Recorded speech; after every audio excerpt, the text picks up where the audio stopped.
मैं हंसराज वर्मा श्री महावीर शिक्षा निकेतन उच्च माध्यमिक विद्यालय की ओर से कोरोना काल में चलाई जाने वाली ऑनलाइन कक्षाओं में आप सभी का हार्दिक अभिनंदन करता हूं और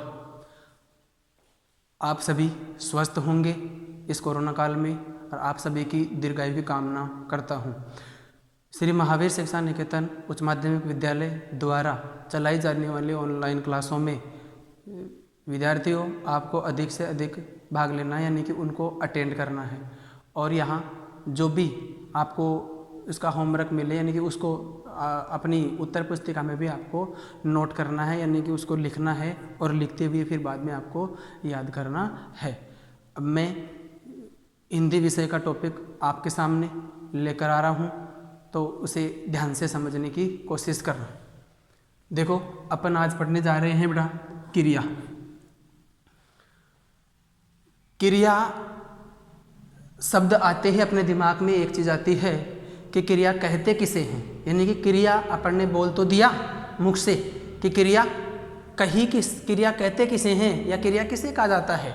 तो इस चीज़ को अपन साधारण शब्दों में कह सकते हैं कि जिस शब्द से किसी काम का होना या करना पाया जाए उसे क्रिया कहते हैं। यानी जिस शब्द से कोई भी शब्द होगा उससे किसी काम का करना या होना पाया जाए उसे क्रिया कहते हैं। तो इसमें अब देखो अपन क्या है कि विद्यार्थियों परिभाषा के दृष्टिकोण से अपन समझ लेंगे तो वो ज़्यादा अच्छा रहेगा। तो देखो, सबसे पहले अपन इसकी परिभाषा पढ़ते हैं कि वाक्यों में प्रयुक्त जिन शब्दों से किसी कार्य के होने जिन शब्दों से किसी कार्य के होने, करने, कराने या किसी व्यक्ति की स्थिति और दशा का बोध होता है उन्हें क्रिया कहते हैं। यानी कि वाक्यों में प्रयुक्त ऐसे शब्द होंगे जिनसे किसी कार्य के होने, यानी उन शब्दों से या तो किसी कार्य के होने का बोध होगा यानी कि कार्य हो रहा है, और या फिर करने का बोध हो रहा है यानी कार्य किया जा रहा है, या फिर कार्य कराने का बोध हो रहा है, कार्य कराने का बोध होता है, क्योंकि इसमें आगे आएगी आपकी प्रेरणात्मक क्रिया। किसी को कार्य करने की प्रेरणा देंगे अपन, प्रेरणा से कार्य करवाएंगे, तो वहां पर क्या आ जाएगा, वहां पर वो कार्य का करवाना आ जाएगा। फिर उसके बाद में है किसी व्यक्ति की स्थिति, यानी कि उस व्यक्ति की स्थिति कैसी है, किसी व्यक्ति की स्थिति और दशा का बोध होता है तो उन्हें क्या कहते हैं विद्यार्थियों, क्रिया कहते हैं, उन्हें क्रिया कहते हैं। फिर बाद में अब देखो, इसको उदाहरण के माध्यम से अपन समझते हैं, यानी क्रिया की अपन ने परिभाषा पढ़ ली तो अपन उदाहरण के माध्यम से इसको समझते हैं। तो देखो, पहला उदाहरण है मथुरा यमुना के तट पर स्थित है। मथुरा स्थान है यानी वो कहाँ स्थित है, यमुना के तट पर स्थित है। तो ये जो है शब्द है, इससे अपने को क्रिया का पता चल रहा है, यानी कि उसकी स्थिति का बोध हो रहा है, वो कहाँ स्थित है। फिर आगे देखो, दूसरा जो आपका उदाहरण है वह है वे दोनों इस विद्यालय में पढ़ते हैं। या अब ये पढ़ते हैं तो वो पढ़ते हैं किसका बोध करवा रहे हैं, पढ़ते हैं बोध करवा रहा है क्रिया का, कि क्या कर रहे हैं, वो क्या कार्य कर रहे हैं, वो पढ़ने का कार्य कर रहे हैं। या अपन इसको ऐसे भी लिख सकते हैं कि वे दोनों इस विद्यालय में खेलते हैं, तो वो खेलने का कार्य कर रहे हैं। तो ये जो आपका जो पढ़ते हैं शब्द है, ये किसका बोध करवा रहा है विद्यार्थियों, ये क्रिया का बोध करवा रहा है, यानी कि इससे अपने को क्रिया का बोध हो रहा है या क्रिया की जानकारी मिल रही है। फिर आगे देखो, पहला हो गया, दूसरा हो गया, इसके बाद में तीसरा उदाहरण अपन लेते हैं। राम 8 बजे चला गया। अब वह कार्य का होना पाया जा रहा है कि राम 8 बजे चला गया, वह चला गया यानी कि जाना क्या हो गया, क्रिया की पहचान करवा रहा है अपने को। तो वाक्यों में जिन शब्दों से अपने को यह पता चले कि इनसे कार्य हो रहा है या कार्य को किया जा रहा है या कार्य को करवाया जा रहा है या किसी व्यक्ति की स्थिति या उसकी दशा का बोध होता है, तो वो क्या कहलाता है, वो विद्यार्थियों क्रिया कहलाता है। फिर आगे अपन एक और उदाहरण लेते हैं इसका। श्याम ने कुश्ती में, ये यहाँ ने है, श्याम ने कुश्ती में स्वर्ण पदक जीता है। अब जीतना क्या है, जीतना क्रिया है। तो उससे श्याम ने कुश्ती में स्वर्ण पदक जीता है।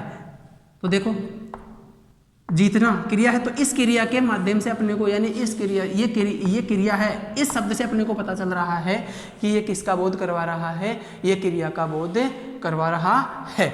अब देखो आगे, इसके बाद में अपन ने देखो पहले पढ़ा, क्रिया की परिभाषा पढ़ ली और फिर उसके बाद में उसका 4 उदाहरणों के माध्यम से अपन ने समझा कि क्रिया किसे कहते हैं, या वाक्यों में प्रयुक्त ऐसे कौन से शब्द होते हैं जिनसे क्रिया का पता लगाया जा सकता है, या हम क्रिया की पहचान कर सकते हैं, या हमें क्रिया की जानकारी हो सकती है। तो सबसे पहले आपको परिभाषा को नोट करना है, फिर उसको याद करना है, उसके बाद में उदाहरणों के माध्यम से आपको समझना है। सीधी सी बात है कि वाक्य में जो कार्य का होना पाया जा रहा है, तो वहाँ वो किसके द्वारा, वो क्रिया के द्वारा पता लगेगा अपने को, कि क्या क्रिया के द्वारा पता लग जाएगा कि कार्य हो रहा है या करवाया जा रहा है या कार्य किया जा रहा है।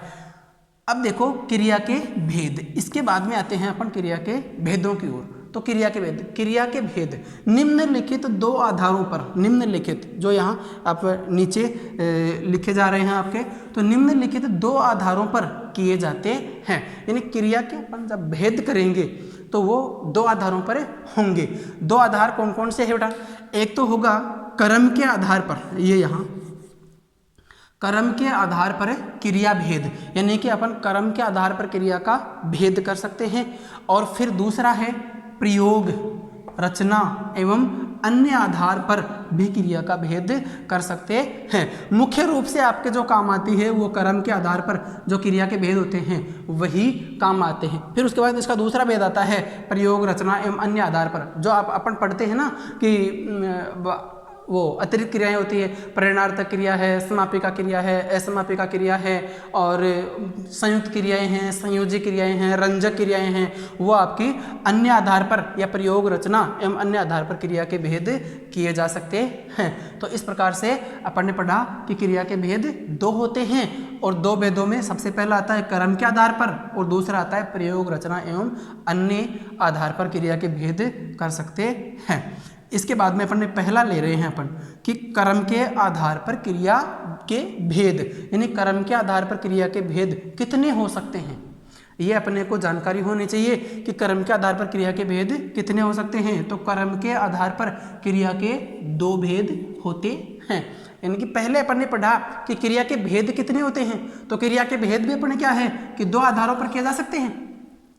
क्रिया के भेद 2 आधारों पर किए जा सकते हैं, एक था कर्म के आधार पर और एक होता है प्रयोग और रचना एवं अन्य आधार पर। तो उसी के बाद में अपन पढ़ रहे हैं कि कर्म के आधार पर, अब कर्म आ गया पहला, उसको छोड़ो एक बार के लिए, इसको छोड़ दो यहाँ से। तो यहाँ अपन पढ़ रहे हैं कर्म के आधार पर क्रिया के भेद। तो कर्म के आधार पर क्रिया 2 प्रकार की होती है, 2 प्रकार की होती है। अब पहली विद्यार्थियों आपने पढ़ रखी होगी, पहले पढ़ते हैं, हालांकि ये आपके 9th क्लास में तो नहीं थी, लेकिन 8th क्लास में आती है, नॉर्मल तरीके से बताई जाती है। कै इसमें देखो अकर्मक क्रिया पहली आती है, अकर्मक क्रिया, और दूसरी आती है सकर्मक क्रिया। जो पहले पढ़ा कि कर्म क्रिया के 2 भेद होते हैं, 2 भेदों में पढ़ लिया अपन ने। कर्म के आधार पर भी क्रिया के 2 भेद होते हैं। कर्म के आधार पर 2 भेद होते हैं, उनमें कौन कौन से होते हैं? पहला होता है अकर्मक क्रिया और दूसरा होता है सकर्मक क्रिया। अब बारी आती है अपने को अकर्मक क्रिया के समझने की, यानी कि अकर्मक क्रिया किसे कहते हैं। अब अकर्मक क्रिया विद्यार्थियों, अकर्मक क्रिया के नाम से अपने को पता लग रहा है कि अकर्मक यानी कि बिना कर्म के क्रिया आएगी, बिना कर्म के क्रिया प्रयुक्त होगी, यानी उसमें कर्म नहीं होगा। अब अपने को अकर्मक क्रिया पहचाननी है, ये तरीका भी आपको बताया जाएगा कि किस प्रकार से आप अकर्मक क्रिया को, सकर्मक क्रिया को पहचान सकते हैं। तो देखो अकर्मक क्रिया वाक्य में प्रयुक्त जिस क्रिया का कर्म नहीं होता, वाक्य में प्रयुक्त जिस क्रिया का कर्म नहीं होता, जो कर्ता तक ही सीमित होती है, उसे अकर्मक क्रिया कहते हैं। यानी वाक्य में प्रयुक्त जिस क्रिया का कर्म नहीं होता। मैंने पहले कहा आपको कि अकर्मक क्रिया उसका अपने को पता या उसकी पहचान, अपन उसकी जानकारी हमें कैसे हो सकती है, तो अपन उसको किस प्रकार से पढ़ सकते हैं कि किस प्रकार से उसकी पहचान कर सकते हैं कि उसमें कर्म नहीं होगा, यानी कि कर्म दिया हुआ ही नहीं होगा। तो वाक्य में प्रयुक्त जिस क्रिया का कर्म नहीं होता, जो कर्ता तक ही सीमित होती है, यानी उस क्रिया का कार्य कर्ता तक ही सीमित होगा, उसे अकर्मक क्रिया कहते हैं। यानी कि इस प्रकार से इसकी परिभाषा को अपन बदल भी सकते हैं कि वाक्य में क्रिया का फल कर्म पर न पड़ के, यानी कर्म नहीं होगा, कर्म होगा ही नहीं तो कर्म पर फल कहाँ से पड़ेगा। तो जिसमें क्रिया का फल कर्म पर न पड़ के सीधा कर्ता पर पड़े, यानी कि कर्ता पर ही पड़े या क्रिया कर्ता तक ही सीमित हो, तो उसमें क्या होता है, वह अकर्मक क्रिया होती है, वह अकर्मक क्रिया होती है।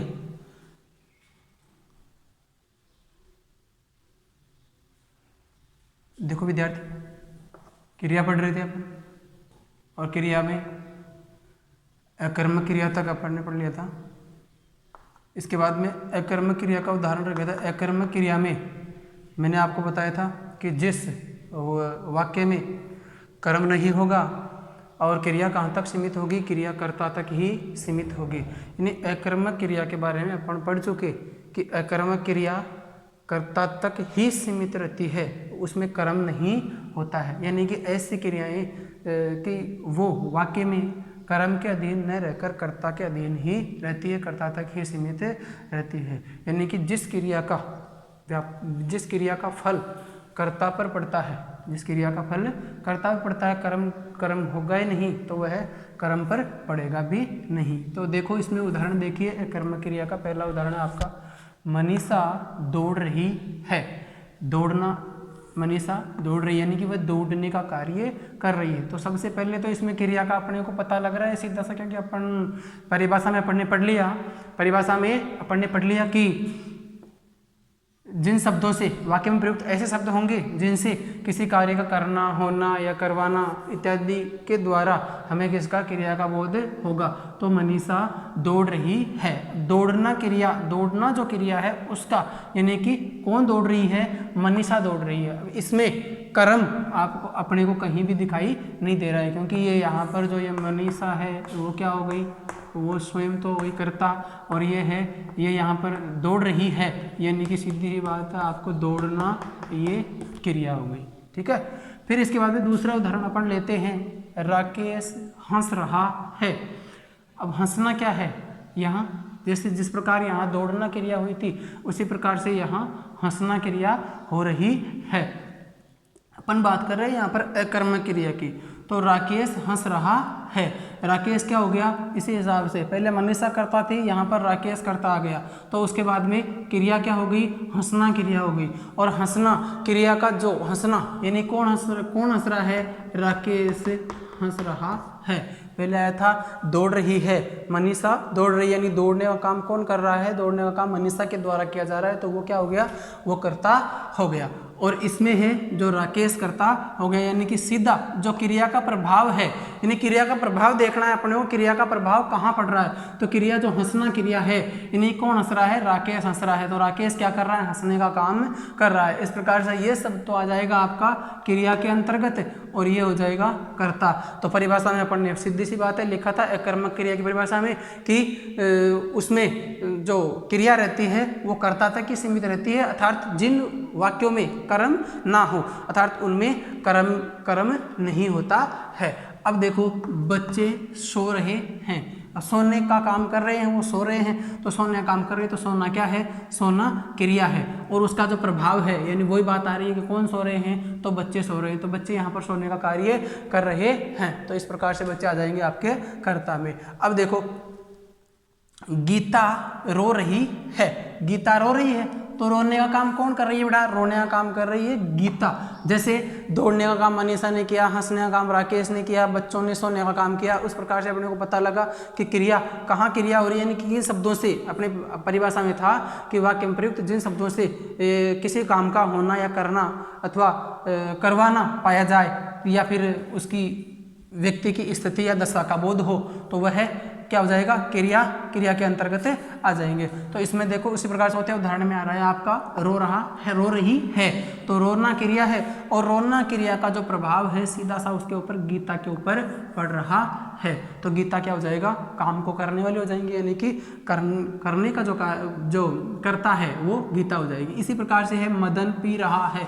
अब पीना, पीना क्या है, क्रिया है, सीधी सी बात, क्रिया, तो क्रिया का प्रभाव पड़ रहा है, इसका क्रिया का प्रभाव मदन पे पड़ रहा है, यानी कि कौन पी रहा है, मदन पी रहा है। और वो क्या पी रहा है ये अपने को पता नहीं लगाना है। अगर यहाँ पर क्या पी रहा है इसका उत्तर अपने को मिलता है तो ये फिर कर्म अवश्य होगा, इसलिए कर्म नहीं है इसमें। तो छठा उदाहरण देखिए, अंकित गा रहा है, वही बात, गाना क्रिया है, तो गाना क्रिया है, तो गाना क्रिया है, ये यहाँ पर मैं लिख देता हूँ गाना क्रिया, इससे आपको समझ आ जाएगा।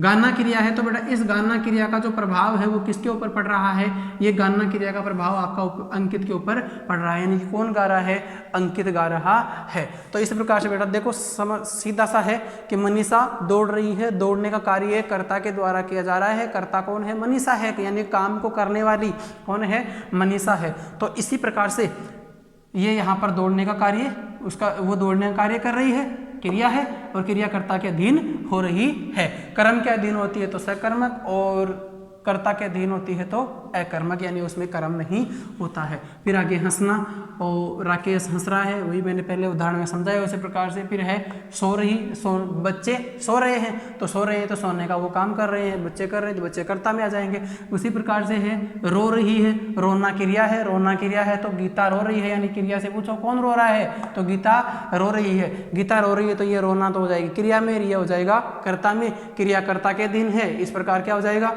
कौन सा हो जाएगा, कर्मक क्रिया हो जाएगी। फिर बाद में देखो बेटा पी रहा है, यानी कि वो पी रहा है, मैंने फिर से मैं आपको समझा रहा हूँ कि पी रहा है, कि अपन ने पूछा क्या पी रहा है, अब वो दूध पी रहा है कि पानी पी रहा है कि शराब पी रहा है कि क्या पी रहा है, तो उसमें क्या है कि पानी पी रहा है। तो देखो अब पानी पी रहा है, क्या पी रहा है, पानी पी रहा है, तो वो पीने को पानी क्या आ जाएगा, उसमें कर्म आ जाएगा, या दूध आ जाएगा तो कर्म आ जाएगा वो, लेकिन अपने को कर्म नहीं, अभी अपने को कर्म वाले उदाहरण नहीं देखने हैं। पी रहा है यानी पीने का कार्य कर रहा है, अपने को इतना ही पता रखना है कि पी रहा है, बस क्रिया कर रहा है, तो पी रहा है, तो कौन पी रहा है, मदन पी रहा है, तो कर्ता पर पड़ेगा प्रभाव क्रिया का, तो सीधी सी बात है अकर्मक क्रिया होगी। फिर आगे है अंकित गा रहा है, तो गाना क्रिया है, गाना क्रिया है तो गाना क्रिया का जो प्रभाव है वो अंकित पे पड़ रहा है, अंकित गा रहा है, अर्थात गाना क्रिया हो गई, अंकित उसका वो कर्ता हो गया। ये हो गए आपके अकर्मक क्रिया के उदाहरण। अकर्मक क्रिया की अपन ने परिभाषा पढ़ी थी कि वाक्य में क्रिया में, उसमें वाक्य में कर्म नहीं होगा, अर्थात वाक्य में जो क्रिया प्रयुक्त होगी वह कर्ता तक ही सीमित होगी, अर्थात ऐसे वाक्य जिनमें कर्म न हो और क्रिया का सीधा प्रभाव कर्ता पर पड़ रहा हो तो वो बेटा किस में आती है, वो अकर्मक क्रिया में आती है। अब देखिए अकर्मक क्रिया के भी भेद बताए गए हैं, यानी अकर्मक जो आपकी ये अकर्मक क्रिया है उसके भी भेद हैं। तो अकर्मक क्रिया को देखो, अकर्मक क्रिया ये यहाँ अकर्मक क्रिया दो प्रकार की होती है, अकर्मक क्रिया दो प्रकार की होती है।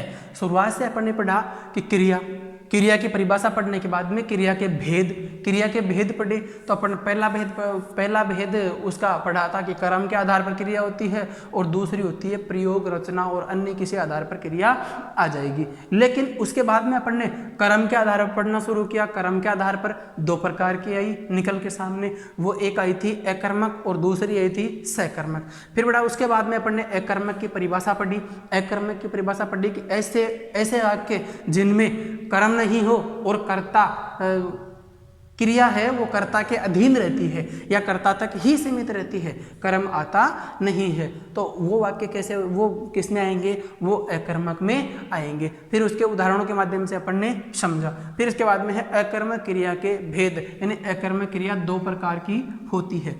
एक तो होती है पूर्ण अकर्मक क्रिया,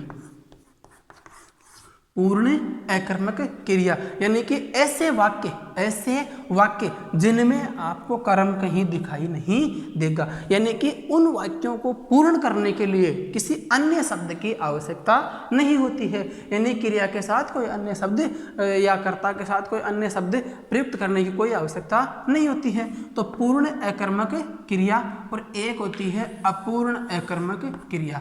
अकर्मक क्रिया पहले अपन ने पढ़ी, फिर उसके बाद में अपन ने पढ़ा कि पूर्ण, इसके दो भेद हैं, एक है पूर्ण अकर्मक क्रिया और दूसरा है अपूर्ण अकर्मक क्रिया। सबसे पहले अपन देखते हैं पूर्ण अकर्मक क्रिया, यानी पूर्ण और अकर्मक क्रिया जिसमें कर्म का कोई भी नाम नहीं होता है। देखो इस क्रिया के साथ, कौन सी क्रिया के साथ? पूर्ण अकर्मक क्रिया।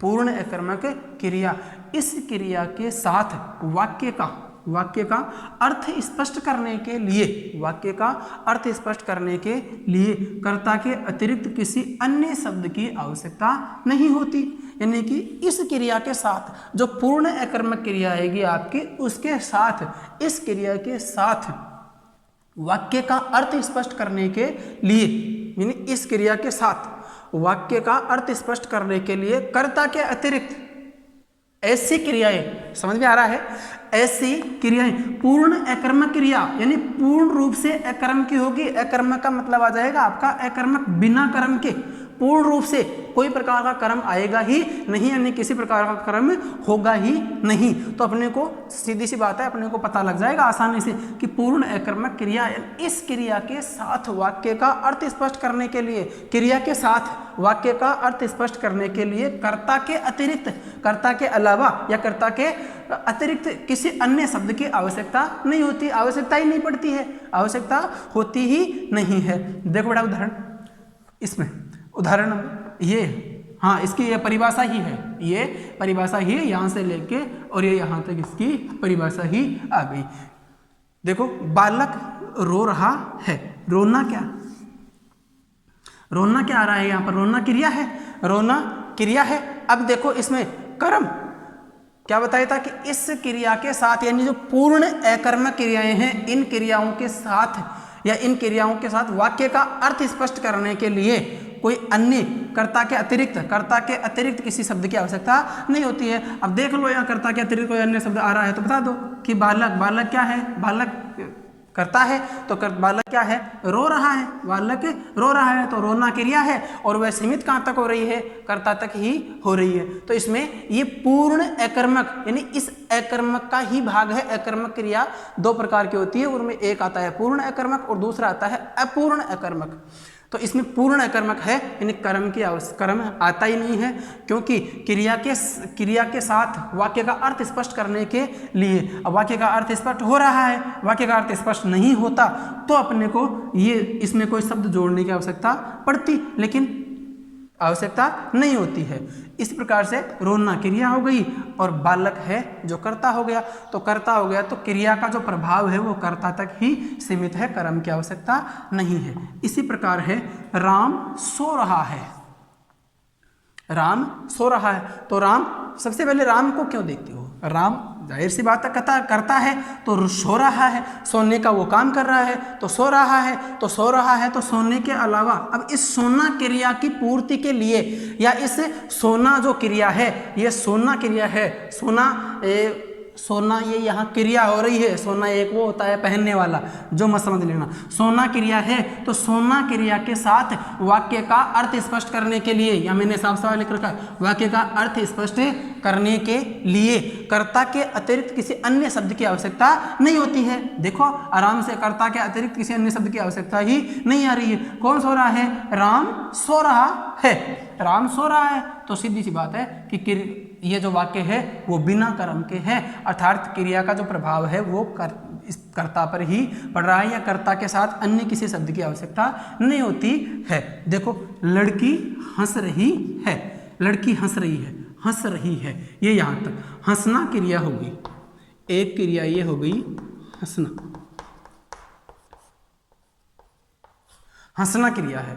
अब हंस रही है, कौन हंस रही है? लड़की हंस रही है। तो लड़की हंस रही है, लड़की को रूप दे देंगे कर्ता का और ये हंसना हो जाएगा क्रिया। तो क्रिया का सीधा सा प्रभाव किस पे पड़ा? क्रिया का सीधा प्रभाव कर्ता पे पड़ा, अर्थात कर्म की आवश्यकता नहीं हुई। यानी कि अपन ये कह सकते हैं कि वाक्य का अर्थ स्पष्ट हो रहा है कि लड़की क्या कर रही है? लड़की हंस रही है। लड़की हंस रही है तो वह हंस रही है, तो उसमें कर्ता के अतिरिक्त किसी अन्य शब्द की आवश्यकता नहीं हो रही है। अब देखो आगे चौथा उदाहरण देखिए, पक्षी आकाश में उड़ रहा है। पक्षी आकाश में उड़ रहा है। पक्षी आकाश में उड़ रहा है तो उड़ना क्या है? उड़ना क्रिया है, लेकिन वह उड़ रहा है। पक्षी आकाश में उड़ रहा है, वह आकाश में उड़ रहा है, यानी उसकी विशेषता बताई जा रही है कि वह कहाँ उड़ रहा है? वह आकाश में उड़ रहा है। तो उसमें क्या है? कर्म नहीं आ रहा, इसलिए ये पूर्ण अकर्मक क्रिया होगी। फिर इसके बाद में देखो, मछली नदी में तैर रही है। तो ये तैरना क्या है? मछली नदी में तैर रही है, तैरना हो जाएगा क्रिया। और कौन तैर रही है? मछली तैर रही है। अब देखो इसमें ये जो पूर्ण अकर्मक क्रियाएं होती है वो दो प्रकार की होती है, एक तो गत्यर्थक और एक स्थित्यर्थक। स्थित्यर्थक जो क्रिया होती है वो स्थिर अवस्था में होती है, और जो गत्यर्थक जो क्रिया होती है वो गति करती है। गत्यर्थक क्रिया होती है वो गति करती है, यानी गतिशील रहती है, और स्थित्यर्थक जो क्रिया होती है वो स्थिर रहती है। तो देखो यहाँ बालक रो रहा है। अब वो रो रहा है, अब ऐसा तो है नहीं, अब ऐसे तो अपन कह सकते हैं कि वो चलता चलता ही रोते रोते जा रहा है। अपन कहते हैं कि नहीं कहते हैं कि कई बच्चा तो दौड़ता दौड़ता ही रोने लग जाता है, तो उससे कोई अपने को लेना देना नहीं है, यानी उसका कोई मतलब नहीं है। बच्चा बालक रो रहा है तो वो रोने का कार्य कर रहा है, यानी क्रिया हो रही है, स्थिर क्रिया। इसको अपन स्थित्यर्थक क्रिया में ले सकते हैं। फिर इसके बाद में है राम सो रहा है। तो वो सोने का तो बिल्कुल चलता चलता सो ही नहीं सकता, अपने को ये भी पता है कि वो दौड़ता दौड़ता नहीं सो सकता, तो इसलिए सो रहा है, वो एक जगह सो रहा है, आराम कर रहा है, तो राम सो रहा है, ये भी स्थित्यर्थक क्रिया में आ जाएगी। फिर है लड़की हंस रही है। अब हंसने का है तो वह अब एक जगह भी हंस सकती है कि भागती भागती भी हंस सकती है, तो ये नहीं कह सकते हैं कि भागती भागती हंस रही है तो वह कर्म करने लग जाएगी। नहीं, क्रिया हो रही है केवल और केवल हंसने की, और वह हो रही है लड़की के द्वारा। तो बड़ा पूर्ण अकर्मक क्रिया दो प्रकार, पूर्ण अकर्मक क्रिया के भी दो होते हैं। इसमें एक आती है गत्यर्थक और एक आती है स्थित्यर्थक क्रिया। मैंने आपको बताया पहला, दूसरा और ये तीसरा जो आपका उदाहरण है वो है स्थित्यर्थक क्रिया का, यानी क्रिया इसमें किस में रहती है? स्थिर अवस्था में रहती है। फिर इसके बाद में है अपन गत्यर्थक, यानी कि पक्षी क्या है? अब पक्षी एक जगह उड़ नहीं सकता, या धरातल पे वह उड़ नहीं सकता कि धरातल पर ही उड़ने लग जाए, चलने लग जाए। तो पक्षी आकाश में उड़ रहे हैं, यानी कि उनका जो उड़ने का स्थान है वह आकाश है, इसलिए उड़ना तो क्या हो गई उसकी क्रिया। उड़ रहा कौन है? पक्षी उड़ रहा है। कर्म की आवश्यकता नहीं हुई, यानी कर्ता के साथ अन्य शब्द की आवश्यकता नहीं रहती। फिर है मछली नदी में तैर रही है। अब तैर रही है तो मछली नदी के बाहर तैर सकती है क्या? नहीं तैर सकती। तो उसमें क्या है कि मछली है वो कहाँ? नदी में तैर रही है, तैरने का कार्य मछली तैरने का कार्य कर रही है, यानी तैर रही है, तो ये क्रिया हो रही है मछली के द्वारा की जा रही है। हाँ, ये कह सकते हैं अपने को कि ये गतिशीलता के अंतर्गत आ जाती है। तो चौथा और पांचवा उदाहरण है वो आपका गतिशीलता यानी गत्यर्थक क्रिया के अंतर्गत आ जाएगा। और इसके पहले वाले जो उदाहरण है, जैसे पहला है बालक रो रहा है, राम सो रहा है, लड़की हंस रही है, ये उदाहरण किस में चले जाएंगे? स्थिर अवस्था में चले जाएंगे। तो स्थित्यर्थक और गत्यर्थक दो प्रकार की क्रियाएं होती है। देखो ये यहाँ आगे ये लिखना चाहो तो पूर्ण अकर्मक क्रिया स्थित्यर्थक एक तो होती है स्थित्यर्थक, जिसको बोल सकते हैं स्थिर अवस्था में क्रिया हो रही है, और एक होती है गत्यर्थक। ये दो प्रकार की होती है। मैंने लिख भी दिया कि पूर्ण अकर्मक क्रिया स्थित्यर्थक और गत्यर्थक दो प्रकार की होती है। स्थित्यर्थक का बताया, जैसे अपन को पहले उदाहरण में, आपको दूसरे उदाहरण में और तीसरे उदाहरण, तीनों उदाहरणों में समझने को मिला कि वह बालक रो रहा है तो वह स्थिर अवस्था में रो रहा है, राम सो रहा है स्थिर अवस्था में सो रहा है, लड़की हंस रही है स्थिर अवस्था में हंस रही है। इसी प्रकार से गत्यर्थक, यानी कि आपको यहाँ इतना ध्यान रखना है कि पक्षी आकाश में उड़ रहे हैं तो वह उड़ने की क्या हो रही है? गति कर रहे हैं, यानी कि कार्य गतिशील अवस्था में हो रहा है, स्थित्यर्थक अवस्था में नहीं हो रहा। मछली नदी में तैर रही है, मछली नदी में तैर रही है। अब वो मछली नदी में तैरने का कार्य कर रही है, तैर रही है। तैरना क्या है? तैरना क्रिया है। कौन तैर रही है? मछली। तो अब उस प्रकार इस प्रकार से इसका ये कि ये इसकी अवस्था है जो गतिशील अवस्था में आ जाएगी।